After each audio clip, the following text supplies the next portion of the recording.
Hi guys, we're here with a new video, and this video will be my PvP guide video for Enhancement Shaman. We're going to talk about stats, embellishments. We're also going to talk about the tier set, if you have to take it or not, the 2 set or the 4 set. We're going to talk about 2 different builds, maybe a third one if I really have the time, but it depends because again, I only play those 2 builds. I'm still testing the second build, by the way. We're going to talk about PvP talents as well. There's not really a lot of things that have changed. We're going to talk about the changes as well on the talent tree, but that will be on the build portion. We're also going to talk about the comps that you can play in 2s, in 3s. We're going to talk about solo shuffle, SOLOQ RBG, and we're going to then talk about the rotation.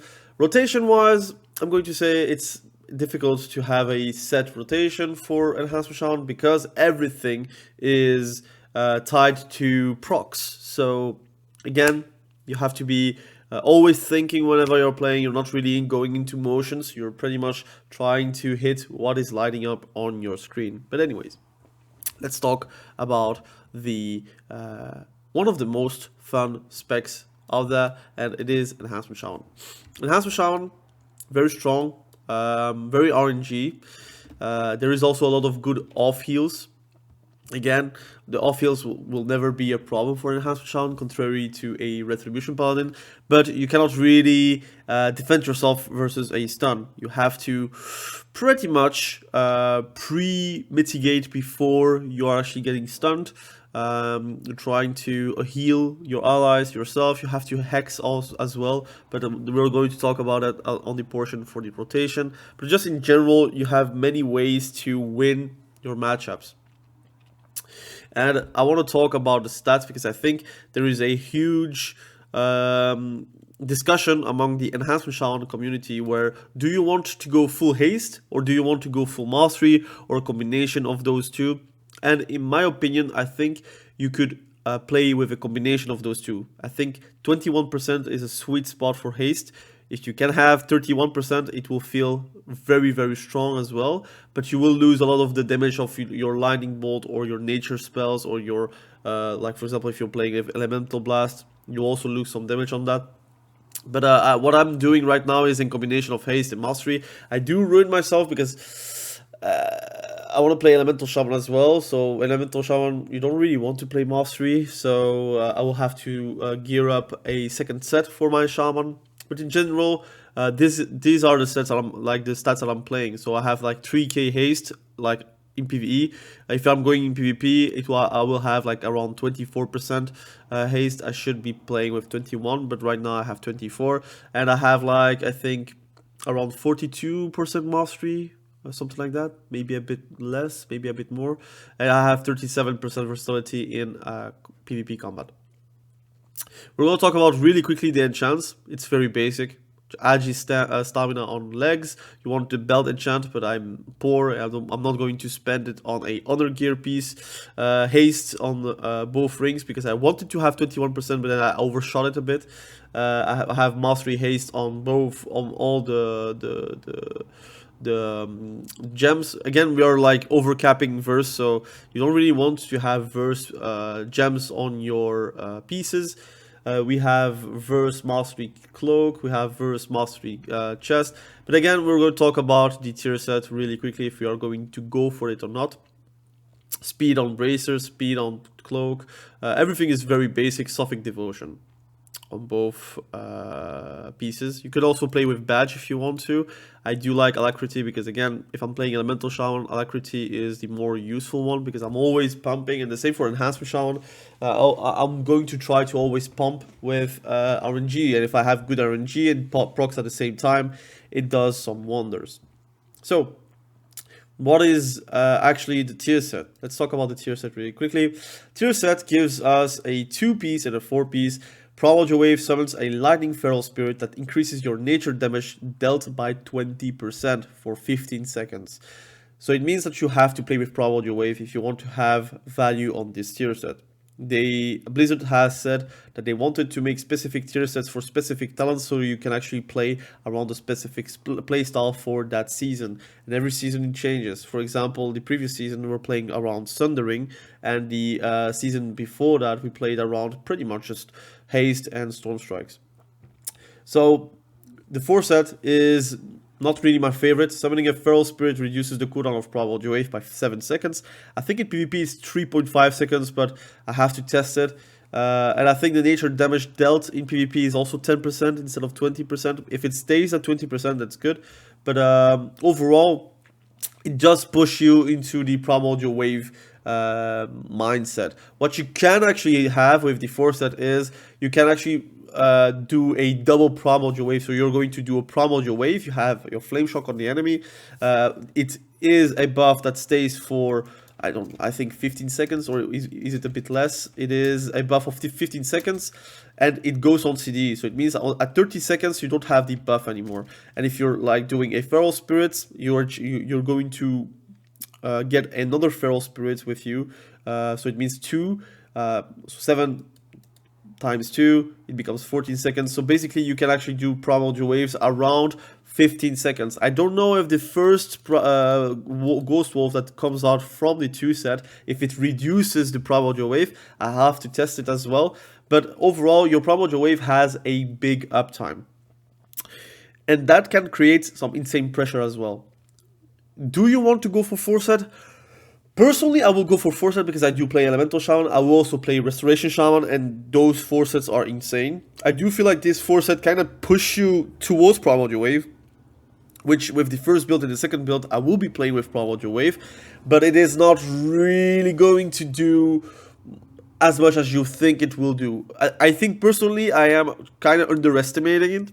I think it will be very strong, but I don't want to hype me up for that and then get like disappointed. So for now, I'll be playing with 4 set. I will do a video once I have the 4 set and say for you like if it's going to be worth it or not. I can go PTR, but it could change in 1 or 2 weeks. So why do PTR testing? I did already PTR testing, nothing changed. I've already felt that it was like underwhelming. I think once we have the 4 set and the PvP mindset of arenas and such, at that point we will see if it's going to be good or not. Personally, I will be taking it. What you want, pieces wise, the legs are very good. It's versatility mastery. I think it's always going to be nice to have those stats. Hands are crit mastery, which is not really ideal. Chest is haste mastery. I will be taking it. I think those 2 stats are very cool. Shoulders are crit haste, but the bigger portion is crit, which is really sad. But again, you can play a kind of a crit, not build, but like additive stats, because again, if you're Primordial Wave crits, it does a lot of damage, and if you're Lightning Bolt crits, it does a lot of damage. So crit is not a dead stat, but it's not something you want to stack at all. So you could play with shoulders if you want to, and the head is crit first. So I think head wise, I will be playing with the engineering one, where I'm going to stack haste.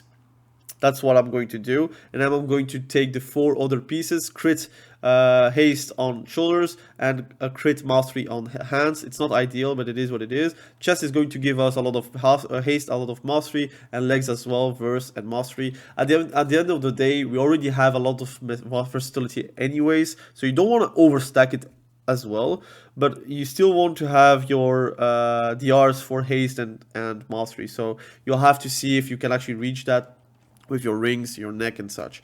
But overall, I think the head, I will be making engineering goggles with haste. So I'll actually have the haste thresholds that I really want for my Enhancement Shaman and also my Elemental Shaman. Embellishments.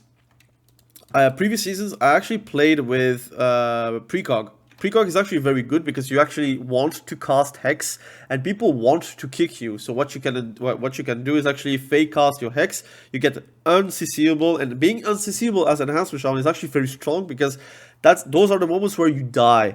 If you're CC'd and your healer is CC'd, it is really a no-no situation. So if you actually can do and get your precog buff, that will actually give you a bit of time to actually survive or heal yourself or whatever you're going to do.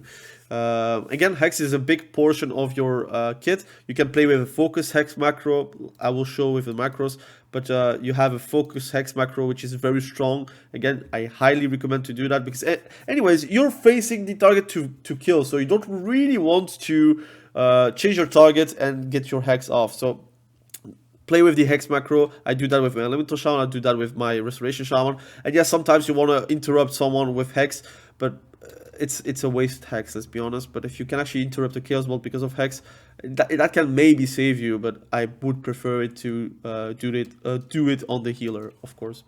But it also depends if you're playing with another restoration shaman in your group, if you're playing solo shuffle. Again, those are like for debate, but I would say focus hex macro very important, and precog is very important because of that. And the second embellishments that I would play would be the this one. It would be the metal one, which is also the one that I'm playing with the warrior. So if you're doing an interrupt or dispelling or whatever, it will give you a primary stat boost, which again, it's always going to be welcome. It will make you do more damage and overall will make you feel more powerful. Those two together are very good. You could also play with the Spore Cloak one, but it is nerfed in PvP. I personally don't play it. I don't plan to play with the Spore Cloak, but I do understand why people do. But again, if you read patch notes, it got destroyed, the shield portion, the versatility portion. So personally, I don't like the Spore Cloak embellishments anymore. I never liked it anyways, so I'm very happy of it to be nerfed. So those are the stats. Let's talk about the more fun part, which is the builds. The builds is the most fun part, and there's a few changes where I'm going to talk briefly. Legacy of the Frost Witch will also increase your frost abilities, which again can also improve your elemental blast if you play with elemental blast, because it does mixed damage. Now, I don't play with elemental blast. I will also explain why. But it will improve your ice strike, and it will also improve your frost shock. And those two together will give you more damage anyways. And Elixir of the Frost Witch is also a physical ability improvement, which again, Storm Strike is a big portion of your damage with this build. We're playing with Primordial Wave as well, and we did sacrifice a point on Elemental Assault to get that extra point on Primordial Wave. I don't want to sacrifice anything else. I could sacrifice Legacy of the Frost Witch, but it will remove 20% damage instead of 10%, so that's why I prefer to go for Elemental Assault to be reduced. The RNG part is also now very RNG because it's 50% instead of 100%. But I feel like with this build, I don't really lose a lot of the Maelstrom weapon stacks. It's more with the second build where I have more difficulties. But with this build, let's talk about the class tree real quickly. We don't play with Capacity Totem because it does DR too many occasions from your allies. Your stuns are not that powerful compared to a rogue, compared to a warrior, compared to a retribution paladin, compared to a lot of specs. So I don't play that. You could play that, but again, it's a 1 minute CD. It's stuns after 2 seconds. People destroy it also. So for me, it is just a no-go. We are playing well also with a short hex. I think short hex is very fun because again, having a hex on 50-second CD gives you the opportunity to actually do a hex on an off target, for example. We have some improvement on healing. We have, again, Healing Stream Totem heals for a lot, so I would recommend to actually take a Swirling Currents. We play with Cleanse Spirit Decurse. You don't have to play that if there is no curse, so you could actually remove it and play with something else. What I would be playing is, for example, Totemic Surge to get like my CDs away a bit lower for my totems, or I would be even playing Stormskin Totem if I'm playing like a cleave versus a cleave, like for example, Outlaw Rogue with a warrior in Soul Shuffle. That's an easy Stormskin Totem, by the way. So you could play that. Pretty much everything is very standard. You could play with Gust of Wind. I prefer Spirit Walk. We play with bigger wall. Because I do feel like sometimes I do die in my walls. You could play with short wall though, because people switch targets if they see your wall. That could also just be a good reason to just change this. But if they do tunnel you and you feel like you're getting tunneled even whenever you're doing Astral Shift, just take Astral Bulwark because games are not that long anyways. So bigger wall is probably the way to go. I play with Thunderous Paws instead of Spirit Walk. Wolf because I prefer to remove snares very easily with just going Ghost Wolf. So those are the discussion points. All else is very standard, to be honest. If you're playing versus Priest, and their mind games, I would switch Nature's Guardian to Elemental Warding because I don't want to die because of mind games, because it procs. It's really a bad situation at that point. We play with Lightning Lasso. Again, you could also play with something else. I like Lightning Lasso to interrupt my targets. So if someone is Chaos Bolting, I don't have interrupt, I can actually just Lightning Lasso to stop his cast. So that's pretty much how I play. I also play with Greater Purge because I do feel like every GCD counts, and I cannot really spam Purge anymore as I was used to. Also, it's less mana for 2 Purges. It's also more chances to remove Bob really easily as well. Spec tree, that is the most important tree for me. We don't play with Lava Lash. Hold on, I have a second build where I have Lava Lash. But this build is concentrated about Storm Strike and Ice Strike and pretty much my Lightning Bolts, the RNG part of Ascendance, and also the Primordial Wave, where you can actually have a surefire of damage that you can actually do on the enemy. We play Focus Inside for the healing part that is also going to be valid for your allies. This is only for you, but it will always be valid, even without Flame Shock. I would always recommend to Flame Shock anyways, because if they dispel it, they get a Dispel protection, they get a Dispel fire back. So it means that they get damage because of that. So always have Flame Shock, so you can actually have some pressure as well on that. Although it's useless for this build, at least you have some Dispel protection. Wind Fury weapon and all the way to Doom Winds, that's all pretty standards for the build. You can play with Wind Fury Totem. I have difficulties for finding space for this talent though. You could remove Stormblast, but you have so many things that actually like gives you more nature damage. It feels like it's a disservice to actually pull it away. Crash Lightning is also strong, but I can understand why you would remove it. It gives you a spell less to press, but at least you can just take a Wind Fury Totem, or you can play Feral Lunge if you feel like you're getting kited. So this is the point where I do remove it and play with Feral Lunge if I'm playing versus casters, or if I'm playing versus one warrior and a caster. I would be playing, for example, Wind Fury Totem, because I feel like this is quite strong. Versus double melees, I do like Crash Lightning because it does a lot of AoE, and it gives you also more Maelstrom, I feel like, because it AoEs down the Ice Strike and the Storm Strike, so you have more chances to get like Maelstrom weapons. So the beneath part, I play with deeply rooted elements. If I feel like games are ending very quickly, I mean like very quickly. If in Soul Shuffle healers are bad, sometimes you have to call a cat. If they are not really doing well, Ascendance is actually very strong. If you actually know that games are not lasting more than 30 seconds, a good Ascendance at the right time actually just wins you a game. Of course, if the game goes longer than 15 seconds and 30 seconds, like longer than your actual burst, it is really bad, unfortunately. A 3-minute CD is way too long. I kind of want something that actually reduces the CD of Ascendance, but it is just what it is. Deeply rooted elements is the more safest thing, but if you are like playing versus people that cannot really heal or respond to CDs, Ascendance is actually very strong. It actually gives you like an opening where you can destroy someone from A to Z, from 100 to 0. So just play Ascendance if you want to. Deeply rooted elements is normally 90% of my games I do play that. The 10%, like I said, if the healers are not responding correctly on different occasions, I feel like, okay, look, I have to win this game, so I have to go for Ascendance, so I can win in those 15 seconds and be done with it. Also, versus a Protection Paladin lobby, if you're playing a Protection Paladin lobby in Soul Shuffle, play Ascendance, tank me later, pretty much. Okay, so you can actually win like directly in the opener. Static Accumulation and Thorium's Invocation is too big of a value to not take. It's like 2 talents in 1 point and 2 talents in 1 point here. They are like mashed up, so it's very strong, very strong. I just wish that it became something else, like it really fuses together and you put like a CTR option like underneath, but it is what it is.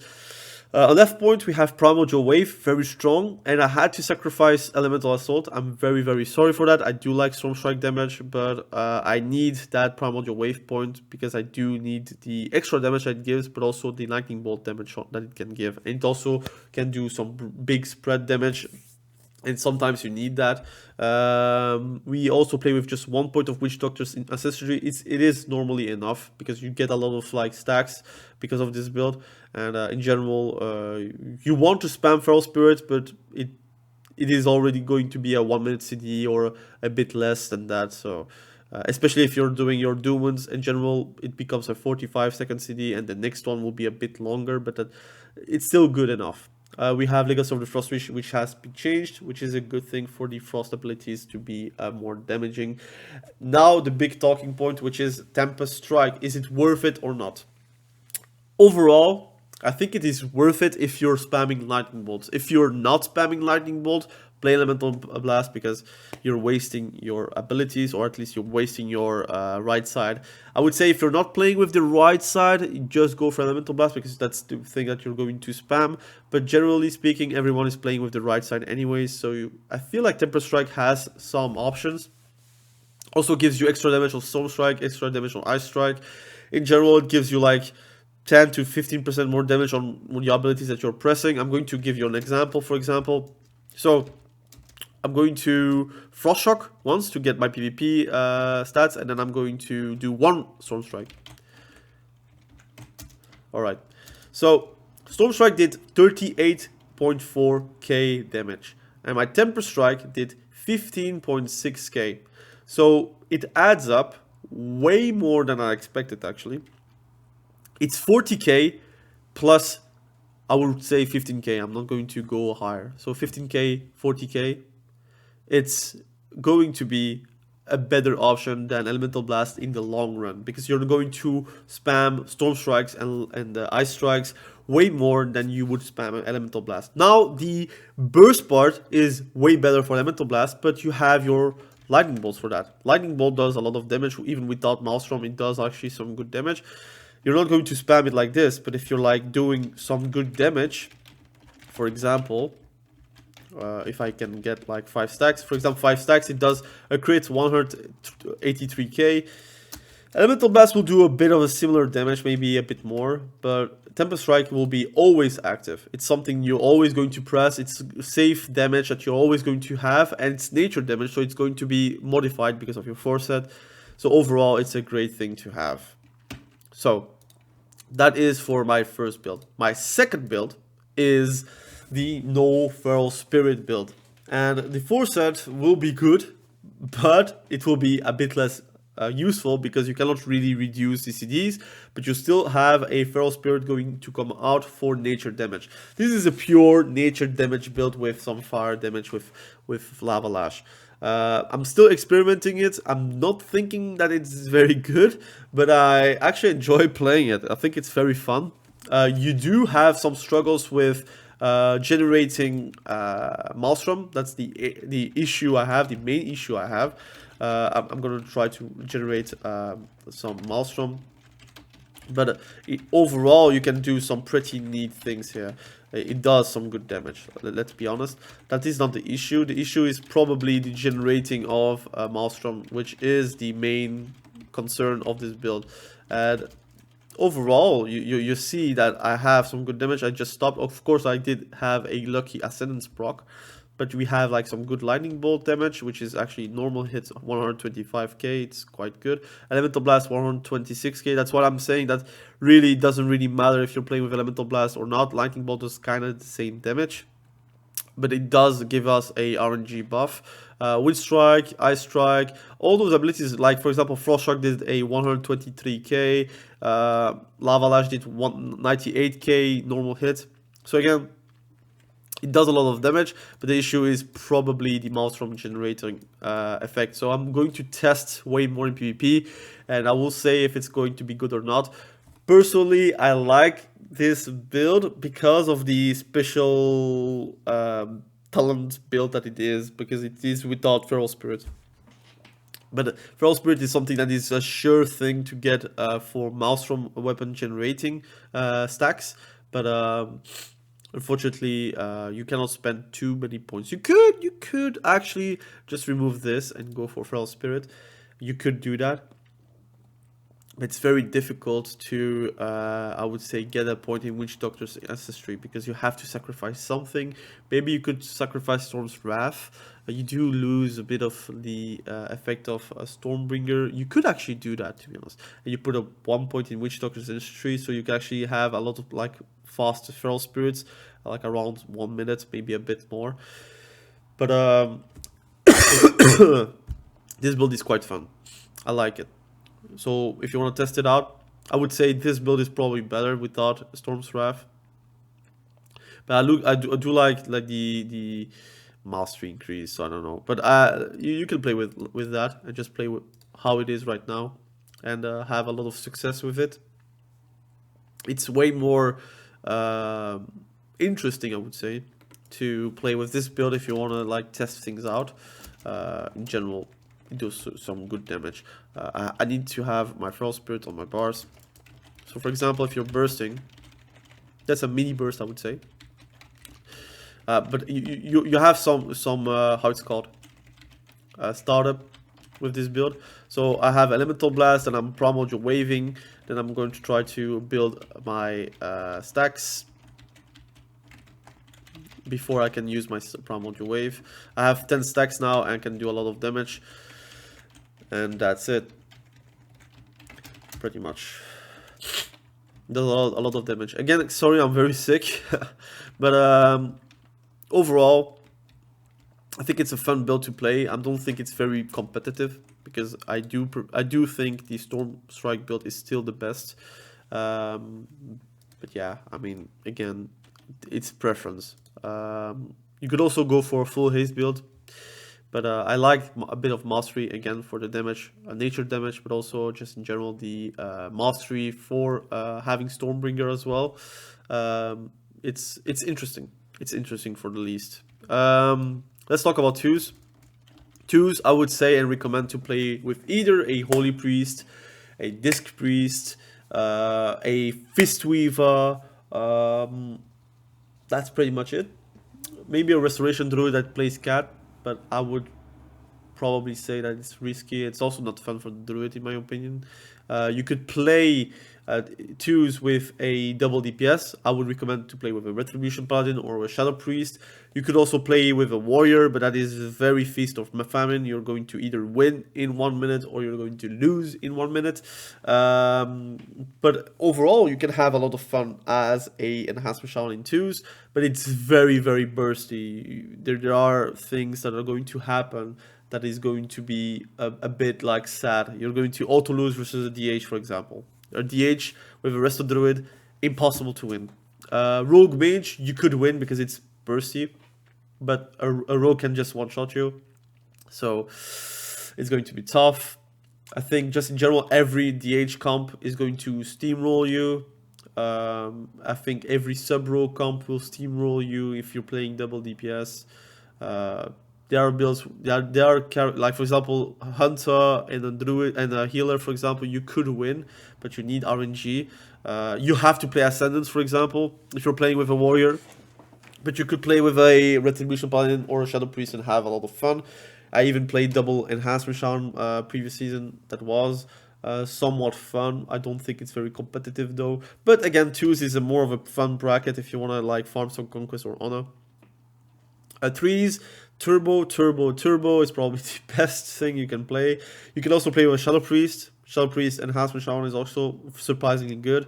You could play with a BM Hunter, which is Beast Cleave. It's not what it used to be, but it is still there. You just break too much CC, unfortunately, because of your abilities, but overall you could win a lot of matchups. You could play with a Warlock, again, since Shaman Lock is always going to be a good combination. You could play LSD pretty much, but Enhancement Shaman with a Demonology Warlock, and that is actually very, very strong. But again, why not play Elemental Shaman at that point? But that is my opinion. Solo Shuffle, you're going to struggle sometimes because of RNG, because again, dampening just is hitting way more Enhancement Shaman than some specs. You're dependent on your CDs. I think you're middle of the road. You're strong. You can perform. You can be one of the better players on the planet, but you're going to struggle versus the DHs. You're going to struggle versus rogues. You're going to struggle versus, for example, I think it's very hard to win versus a feral druid as an enhancement shaman. You're going to be okay versus retribution plans. You're going to be okay versus mostly all the classes. Like arcane mage is very difficult to deal with because of all the added slows, added roots, added TPs that they have. Yeah, you're middle of the road, but I think it's because of DH. DH is disgusting right now. You are strong versus DKs. I think you can actually eat them and crunch them, but DHs, they are like ridiculous today. And you have to be a very good spec to actually be winning versus a DH. Or they have to be incredibly bad. That's also an option, but I assume you have like similar power. A DH is going to be eating you alive and your teammate because everything is AoE. So if he does 100k on you, he's also doing 100k on something else. So it's a struggle. But Enhancement Shaman, you can perform. Again, you have the tools to win. You just know that it's also a bit based about RNG and how you're going to deal with certain situations, if you're kiting or not, if you're healing yourself or not, if you're hexing or not. Anyways, SOLOQ RBG, I think it really depends on maps. You can have a lot of fun. It's better than team RBGs because nobody is going to decline you. But overall, why not play Elemental Shaman if you really want to be competitive? But I do understand you want to play Enhancement Shaman. You have good team fighting abilities. I think it's very hard to defend nodes because you don't have a lot of things that can actually stop, or you cannot really spin the flag as well as other specs. And taking nodes is also very difficult because you have Hex, which is a long CD, long cast time and a long CC. But the problem is it is a long cast time for you. People can kick you, can stun you, can fear you. They can spin flags versus you. While, for example, BM Hunter, they can just trap and then take the flag. Or a Cyclone from the Druid, which is spammable and very easy to do. I feel like Hex is not in the same realm, at least. But anyways, those are my opinions for SOLOQ RBG. Let's talk about rotations. So this build is the main build. This is the one I'm recommending everyone to play.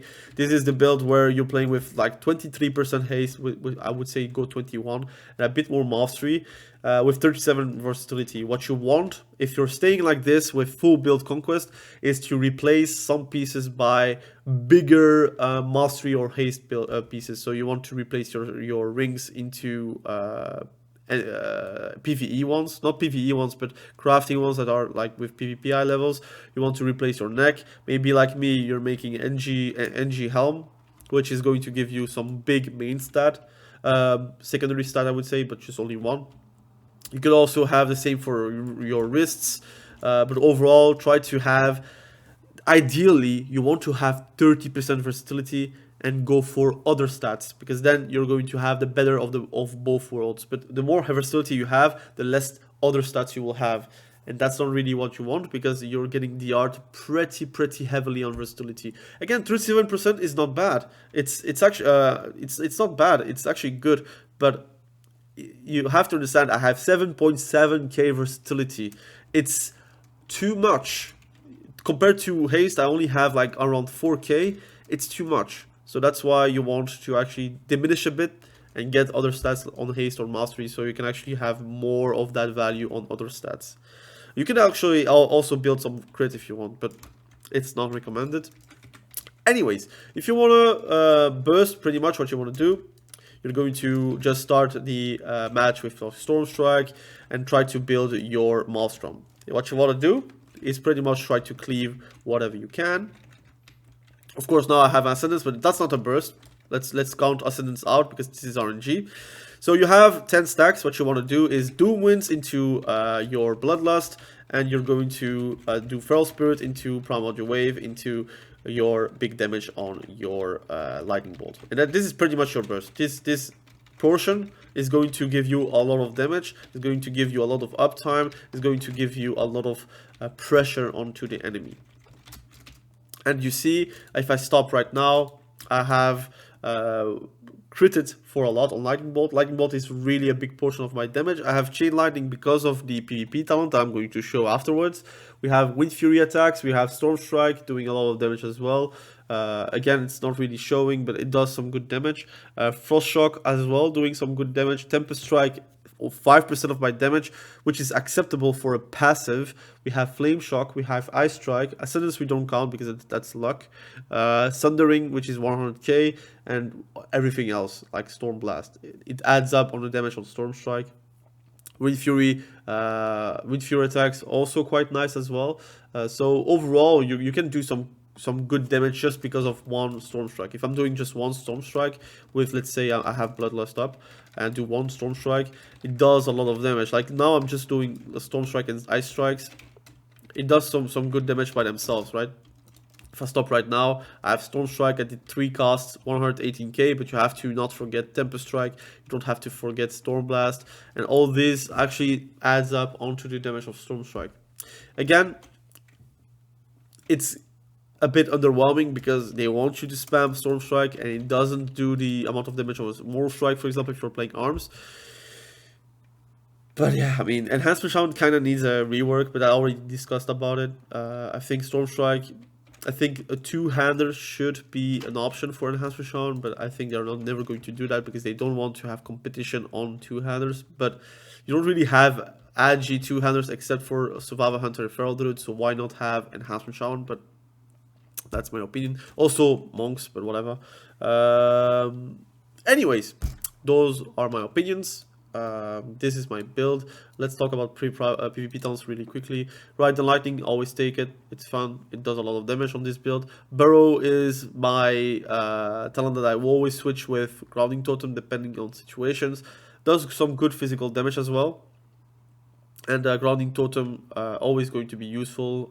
We do play season winds versus destruction warlocks because chaos bolt actually gives us a big wall. If you're always going to interrupt chaos bolts, this is going to be giving you some great wall defending abilities versus your versus the warlocks.